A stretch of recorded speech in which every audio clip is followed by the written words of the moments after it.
31st night కి farm house book చేసుకుని friends తో ఎంజాయ్ చేయాలనుకుంటున్నారా? అయితే వెంటనే డోసే యాప్ ని డౌన్లోడ్ చేసుకుని బుక్ చేసుకోండి. నమస్తే రమగారు. నమస్తే జయ. మనం దశావతారాల గురించి మాట్లాడుకుంటున్నాం కదండి. 6 అవతారాలు చెప్పేశారండి, ఇంకొక 4 మిగిలినాయి. మరి నలుగురు ఎవరు? పరశురాముడు తర్వాత పరశురాముడు భూమిని ధారాదత్తం చేసి కశ్యపుడికి ఆయన ఇంచుమించుగా తను దేనికోసం క్షత్రియ సంహారం కోసం వచ్చింది ఆ అవతారం, క్షత్రియులని అణచటం కోసం. ఆ కార్యక్రమం ముగిసి ఆయన భూమిని పూర్తిగా కశ్యపుడికి దానం చేసిన తరువాత రామావతారం వచ్చింది. అప్పటికి భూమి మీద రాక్షస బలం పెరిగిపోయింది. హిరణ్యాక్ష హిరణ్యకశిపులుగా పుట్టినటువంటి జేవిజయులు ఇద్దరు ఈ యుగంలో, త్రేతాయుగంలో రావణ కుంభకర్ణులుగా జన్మించారు. మళ్ళీ వీళ్ళు ఎవరో ఏమిటో కూడా కాదు, బ్రహ్మమానస పుత్రులైన కశ్యప ప్రజాపతి, ఆయన కుమారుడు, వాళ్ళ సంతతే వీళ్ళు విశ్రవసుని కుమారులుగా జన్మించారు. వీళ్ళు హిరణ్యాక్ష హిరణ్యకశిపుల కాలం కంటే రావణ కుంభకర్ణుల కాలం కొంత వేరైనది.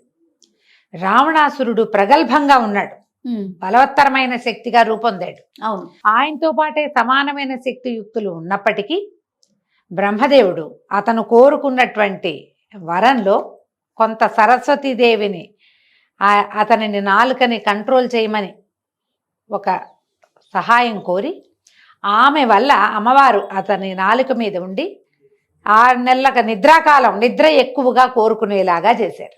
రావణాసురుడికి ఉన్న వరాలు గొప్పవే, కుంభకర్ణుడు నిద్రావరాన్ని కోరుకునేలాగా చేసేసరికల్లా ఈ ఇద్దరు సమానంగా ఉండాలి. హిరణ్యాక్ష హిరణ్యకశిపులు ఎంత సమానంగా ఉన్నారో అంతే సమానంగా వీళ్ళిద్దరు కూడా ఉండాలి.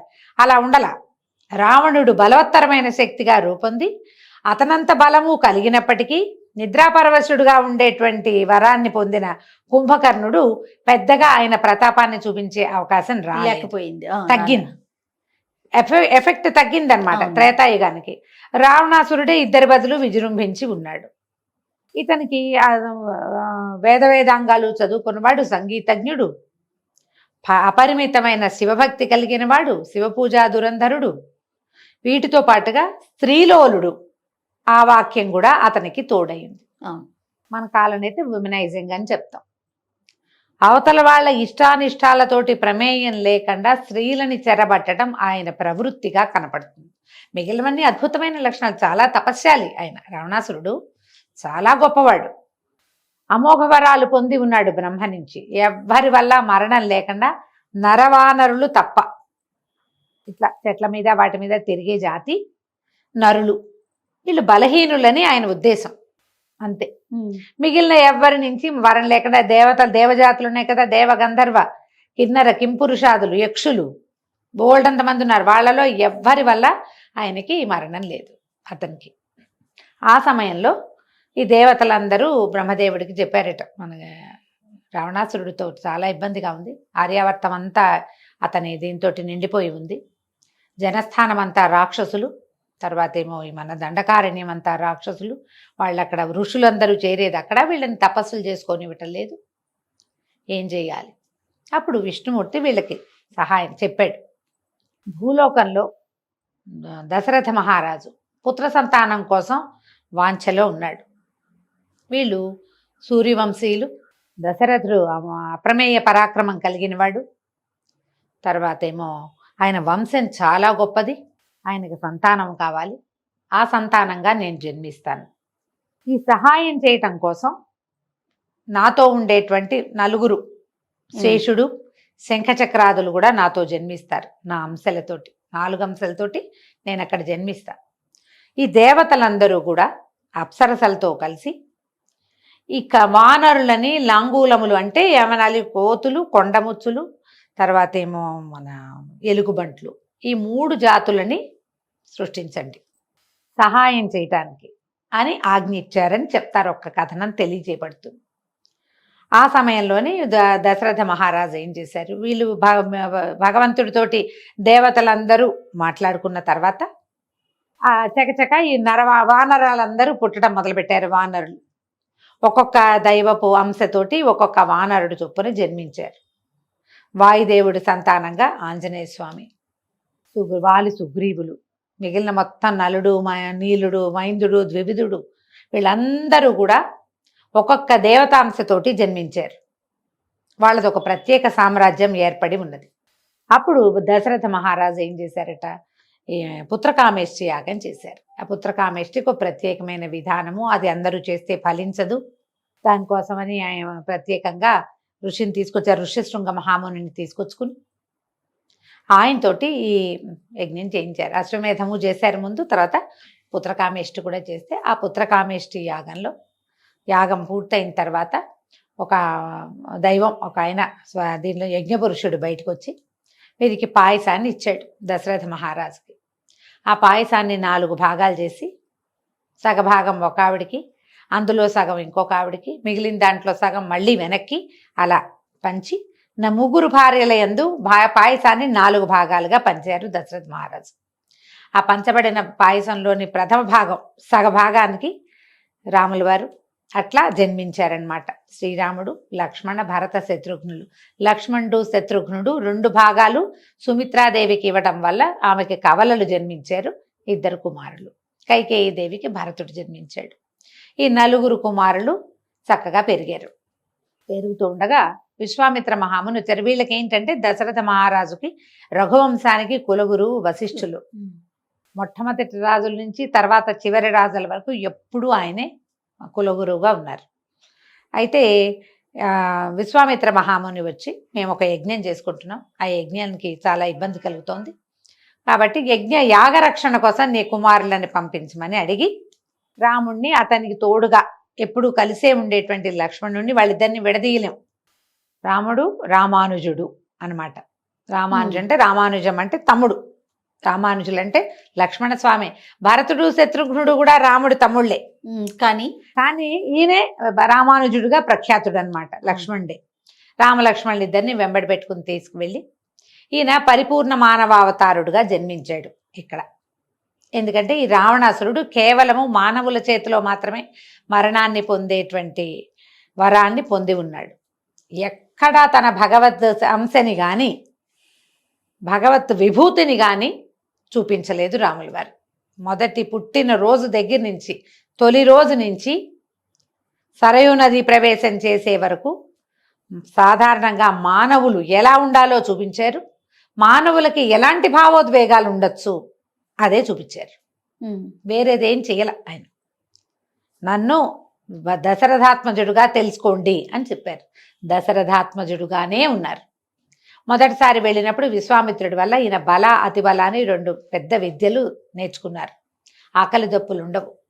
ఎన్నో అస్త్రాలు శస్త్రాలు ఎన్నో నేర్చుకున్నారు. విశ్వామిత్రుడు వీళ్ళకి కులగురువు వశిష్ఠులైతే విశ్వామిత్రుడు ఈయనకి విద్యాగురువుగా పరిణమించి ఎన్ని రకాలో చెప్పారు. వీళ్ళ వంశం గురించిన కథలు అన్నీ చెప్తూ ఈయనతోటి రాక్షస సంహారం చేయిస్తూ వెళ్ళారు. తాటకను సంహరింపజేశారు. తాటక సంహారం చాలా పెద్దది. అప్పటికైనా చిన్నవాడు, 13-14 సంవత్సరాల నూనూగు మీసాలవాడు అనకూడదు, పసివాడు కానీ చెప్పాలి రాముల వారిని. ఇవన్నీ వరుసగా చేయిస్తూ చివరికి తమ యాగరక్షణలో మారీచు సుబాహుల్లో సుబాహుడు సంహరించి సుబాహుడు మరణించాడు. మారీచుడు జీవించే ఉన్నాడు. దెబ్బ తగిలి సముద్రం దగ్గర పడిపోయాడు. ఆ మారీచుడు కాలాంతరంలో మళ్ళీ వచ్చాడు. అక్కడి నుంచి ఏం చేశారు, ఈ సీతా కళ్యాణం కోసం వీళ్ళని శివధనుస్సును చూపించడం కోసం జనక రాజర్షి దగ్గరికి మిథిలా నగరానికి తీసుకెళ్లారు. ఆ మిథిలా నగరంలో ఈ శివధనుస్సును చూసి ఆ ధనుస్సుని ఎక్కుపెట్టడానికి పరీక్షిస్తుంటేనే విరిగిపోయింది. ఎక్కుపెట్టడానికి ట్రై చేశాడు ఆయన, అంతే ప్రయత్నం చేస్తుండే కానీ ఎక్కుపెట్టబడలా, ధనుర్భంగం అయిపోయింది. ఎవరైతే ఈ ధనుస్సుని ఎక్కుపెడతారో వాళ్ళకి మా అమ్మాయిని ఇస్తామని జనక రాజర్షి ముందే చెప్పి ఉన్నారు. ఇప్పుడు జనక రాజర్షి కూతురు గురించి ఒక వాక్యం చెప్పుకోవాలి ఇక్కడ మనం. ఎప్పుడైతే పుత్రకామేష్టిలో రాముల వారి సంతానం దశరథ మహారాజుకి సంతానం కలిగిందని తెలిసిందో, సంతానం లేని జనక రాజర్షి కూడా పుత్రకామేష్టి తలపెట్టారు. పుత్రకామేష్టికి యజ్ఞం చేయాలంటే ముందు ఒక నేలని ఎన్నిక చేసి అక్కడంతా చక్కగా దున్ని పైరు పంటలు వేసి శ్యామలంగా అవ్వాలి. అది ఆ పంట కోసి ఆ ధాన్యాన్ని హోమానికి వాడాలి, ఆ నియమం ఉంది. వీళ్ళు మొదట నేల దువ్వుతుంటేనే వీళ్ళకు ఒక బంగారు పెట్టెలో ఉన్నటువంటి బాలిక శిశువు లభించింది. యాగం చేయకుండా యాగం చేయకుండానే ఆ లభించిన శిశువుని చూసి మహాలక్ష్మి స్వరూపంగా భావించి నాగేటి చాలుని సీత అంటారు. ఆ అమ్మాయికి సీత అనే పేరు పెట్టి ఆ పిల్లని పెంచుకున్నారు. తర్వాత ఆయనకి కూతురు కలిగింది, ఇంకొక పాప ఊర్మిళాదేవి, ఆయనకి సంతానం కలిగింది. దీనికి పూర్వగాథలో మనకి స్కాంద పురాణంలో ఒక వాక్యం చెప్తారు. విష్ణుమూర్తి దేవతలకు చెప్పారట, నేను మానవుడిగా జన్మిస్తాను, బ్రహ్మ విద్య సీతగా జన్మిస్తుంది అని. ఆత్మజ్ఞానమే సీత. ఆమె మహామాయ సీతగా జన్మిస్తుందని. ఇక్కడ జన్మించిన సీతాదేవి అయోనిజగా జన్మించింది. ఎవరికైనా పుట్టిన సంతానం కాదు. ఇక ఆమెను పెంచుకున్నారు. ఆమె అంత అలాంటి ప్రత్యేకమైన జన్మ కలిగింది. కొన్ని పరాశర సంహితలలో, కొన్ని చోట్ల, కొన్ని పురాణాల్లో ఆవిడ చిన్నప్పుడే ఆ ధనుస్సు ఎత్తేదని, అందుకని ఎత్తగలిగిన వాడికే ఈ అమ్మాయిని ఇవ్వాలని పెట్టుకున్నారని అని ఒక విషయం కూడా చెప్తారు. వీర్యశుల్క అని చెప్తారు. ఎవరైతే ఈ బలశాలిగా ఉండి ఈ బిల్లును ఎక్కువ పెడతారో వాళ్ళకి మా పిల్లని ఇస్తాను అని. విల్లు ఎత్తాడు, ఎక్కువ పెట్టడానికి ప్రయత్నం చేశాడు, అతని చేతిలో విరిగిపోయింది. కాబట్టి ఆయనకి కుమార్తెనిచ్చి పెళ్లి చేద్దాం అనుకున్నారు. సరే, వాళ్ళని పిలిచారు, వివాహం అయ్యింది. వీళ్ళిద్దరూ కలిసి ఇంటికి వెళ్తుండగా పరశురాముడు ప్రవేశం కలుగుతుంది. ఇక్కడ వీళ్ళిద్దరు ఏకకాలంలో ఇద్దరు.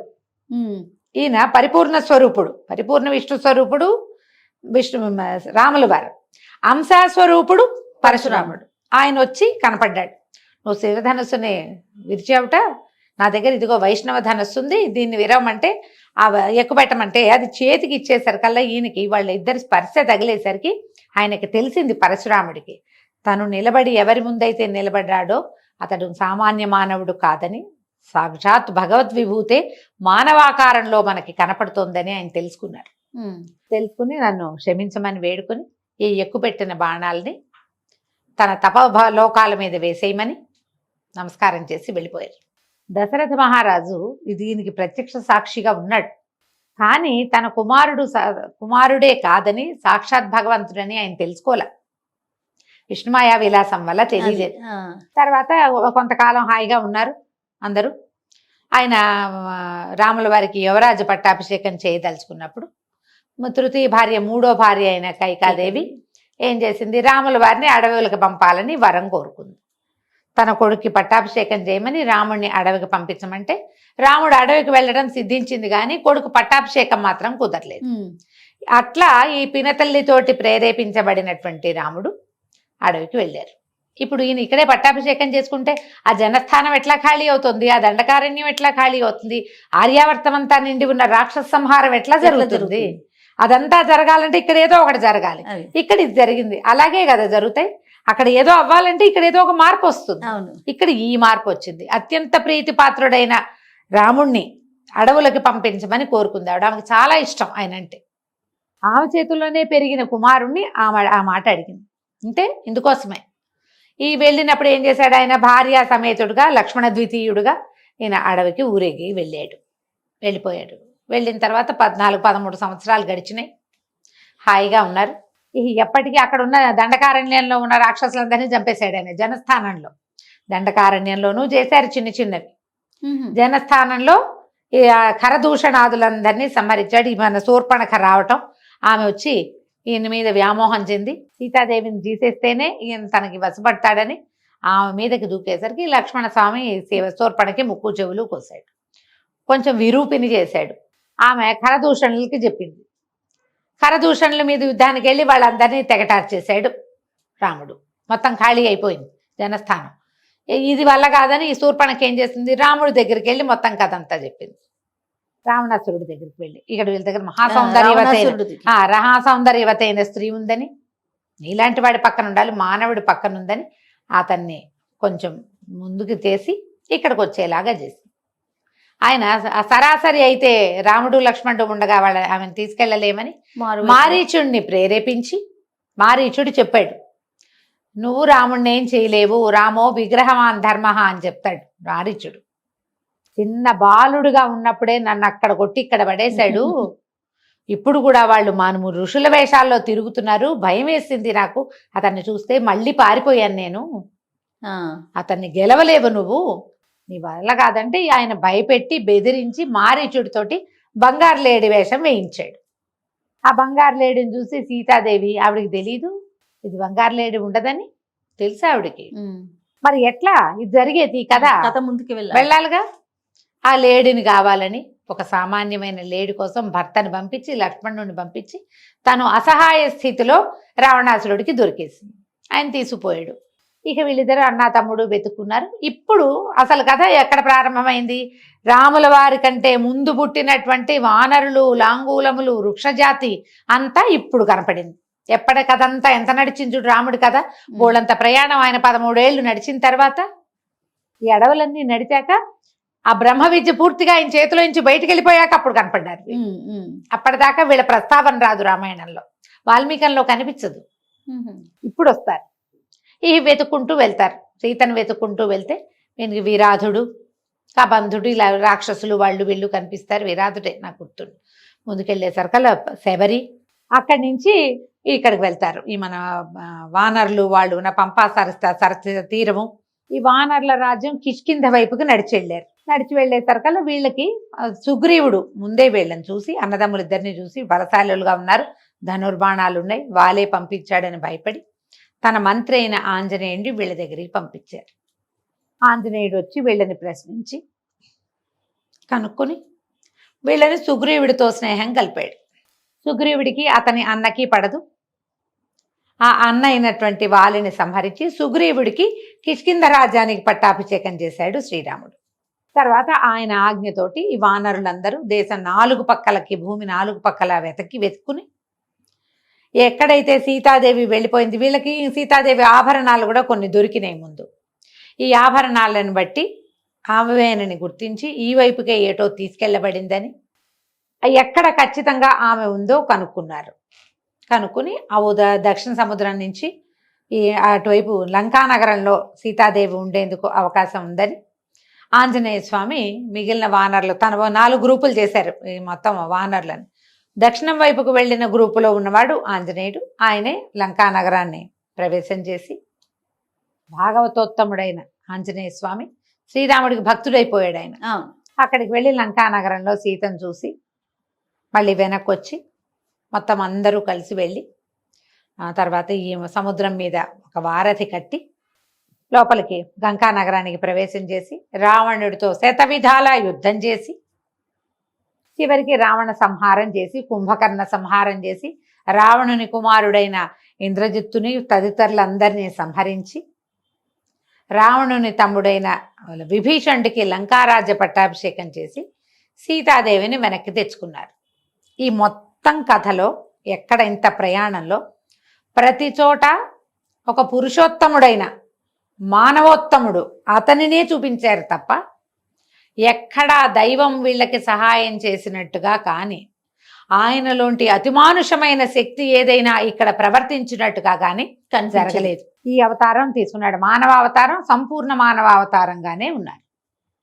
మానవులకు ఉండే భావోద్వేగాలు, దుఃఖాలు, విరహము, బాధ, కష్టము, అన్ని రకాల భావోద్వేగాలు. అంటే ఇప్పుడు పరిపూర్ణ మానవుడు అంటే దుఃఖం ఉంటుంది, మానవులు దుఃఖిస్తారు. అవును, ఏదైనా తమకి కావాల్సింది దూరం అయితే ఎంత దుఃఖపడాలో అంత దుఃఖపడ్డాడు ఆయన. తమ్ముడికి ప్రమాదం జరిగితే అమ్మో మా తమ్ముడు లేకపోతే నాకెట్లా, నాకు కుదరదు అని దుఃఖించాడు. తమ్ముడు లేకపోతే కుదరదు అనుకున్నాడు. భార్య లేకపోతే కుదరదు, తమ్ముడు లేకపోతే కుదరదు. ఆయనకి దెబ్బ తగిలితే తమ్ముడు జీవించడేమోనని బెంగ పెట్టుకున్నాడు. ఆ తమ్ముడిని జీవింపజేసిన వాడిని నువ్వు కూడా నా తమ్ముడు లాంటి వేయడనని కౌగలించుకున్నాడు. మనుషులంతా చేసేది అది, మానవులు చెయ్యవలసినదమ్మా అది. మానవులు చెయ్యవలసింది. ఇంత ప్రయత్నం చేశాడు, ఎక్కడ వదిలిపెట్టలా. ఎంత ప్రయత్నం చేశాడు. మానవులు ఎలా ఉండాలో చూపించడానికి భగవంతుడు స్వయంగా ఈ అవతారాన్ని ఎత్తి చూపించాడు. తర్వాత భార్యను తీసుకుని మళ్ళీ అయోధ్య నగరానికి వెళ్ళిపోయాడు. దశవర్ష సహస్రాన్ని దశవర్ష శతానిచ అని ఇలా చెప్తారు. 11,000 సంవత్సరాలు రాముడు రాజ్యం చేశాడని మన వాల్మీకి రామాయణంలో చివరి భాగంలో కనపడుతుంది. 11,000 సంవత్సరాలు ఆయన రాజ్యం చేశారు. చివరి రోజుల్లోనే అనిపిస్తుంది మనకి సీతాని పంపించేశారు అడవులకి. మొదటేమో మనకి రావణాసురుడి దగ్గర ఉన్నప్పుడేమో అగ్ని ప్రవేశం చేయించి అగ్ని పునీత సీతను తెచ్చుకున్నారు. మళ్ళీ ఆమె గర్భవతి అయిన తర్వాత, గర్భవతి అయ్యాక ఇక ఆమెను తనతో ఉంచుకోకూడదని భావించి ఆమెను అడవులకు పంపించారు. ఆ అడవుల్లో సంతానాన్ని కన్న తర్వాత సంతానాన్ని తీసుకున్న ఆమె మళ్ళీ ఇంకా అయోధ్య నగర ప్రవేశం చేయటానికి ఇష్టపడక ఏ భూమిలోంచి తను జన్మించిందో ఆ భూమిలోకి వెళ్ళిపోయి ఆవిడ వెళ్ళిపోయింది వైకుంఠానికి. లక్ష్మీదేవి వెళ్ళిపోయింది. ఈయన కుమారులిద్దరికీ పట్టాభిషేకం చేసి రాజ్యాన్ని సుస్థిరపరిచి ఈయన కూడా తన దారిని తన తమ్ముళ్లతో సహా మళ్ళీ వైకుంఠ నగర ప్రవేశం చేసేసారు, వెళ్ళిపోయారు. ఈ జీవితంలో ఏం చేశారు? జయ విజయులు స్వరూపం దాల్చినటువంటి రావణ కుంభకర్ణులు ఇద్దరిని వధించి ఆ వాళ్ళకి సహాయం చేసిన కొన్ని లక్షల మంది రాక్షస సంహారం కూడా చేసి మానవులు ఎలా ఉండాలో, కళ్యాణ గుణాలు కలిగిన ఆయన మానవుడు ఎలాంటి వాడో ప్రపంచానికి చూపించి ఎప్పటికీ తనది రాచబాటగా తనే ఒరవడిగా మనిషి అంటే ఇలా ఉండాలని ఉండేలాగా చూపించి వెళ్ళిపోయాడు భగవంతుడు. దీని తర్వాత మళ్ళీ కొంత గ్యాప్ తర్వాత, ఇంచుమించుగా ఇది త్రేతాయుగంలో జరిగింది కదా, ద్వాపర యుగపు చివరి భాగంలో సగభాగం అయిన తర్వాత జయ విజయులు పుట్టారు, భగవంతుడు పుట్టాడు. వాళ్ళ కథ మళ్ళీ చెప్పుకుందాం మనం ఇంకొక అవతారం. రైట్. నమస్తే. నమస్తే జీ.